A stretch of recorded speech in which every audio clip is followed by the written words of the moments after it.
This is why you don't have assets to pass down as a family. All right, so this is the assets you should add to your family trust, okay? Number one, your business, aka your LLC or corporations. If you have a business, you want to add that to the trust. Number two, you want to add your insurance policies. Make sure you have a key man, term, and a permanent policy like an IUL or a whole life, and you want to add that to the trust. Make sure your trust actually opens these accounts. Number three, you want to have investment accounts like your gold, your crypto, your trading accounts, whatever you're investing in or businesses, you want to make sure you add that to the actual family trust.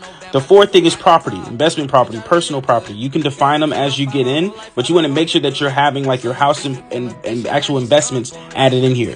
The fifth one is your entire retirement accounts. This is where your kids' accounts, this is your 529s, your IRAs, your 401ks. This is where that's added. And all those things are added to your family trust. Now, how to set up your family trust. You want to identify the type of trust you want. You want to name it. You want to appoint the parties like your grantor trustee and all those great jazz.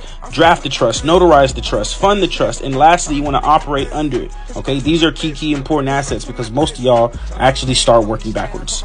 There are approximately 77 different types of trusts that exist in the United States. While they all boil down to one of two categories, revocable and irrevocable, there's a lot of nuance into figuring out which ones to be used for which types of assets that you have. What I can say without a doubt is there's almost never a circumstance where you would want your retirement assets to be owned by your trust, because transferring them from your name to the trust, well, that's considered a distribution, and doing so would make the entirety of that account income taxable when you made that distribution. So in order to figure out which particular trust matters and would work best for your circumstance, you want to work with a knowledgeable professional, someone who understands these tools and how they actually work together, so that you may wish to leverage something like a revocable trust to own your business assets because you want to avoid probate, but for the life insurance assets, you may wish to use an irrevocable life insurance trust. Or for your residences, meaning your primary residence or your vacation property, maybe you want to leverage something called a qualified personal residence trust. Or for your investment properties, maybe you want to leverage something called a land trust.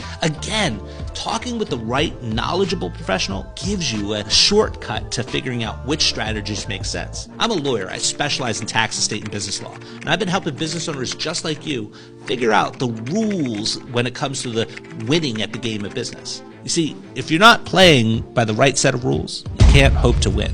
If you're interested in learning what some of those rules are, just drop the letters GOB and I'll send you a free training.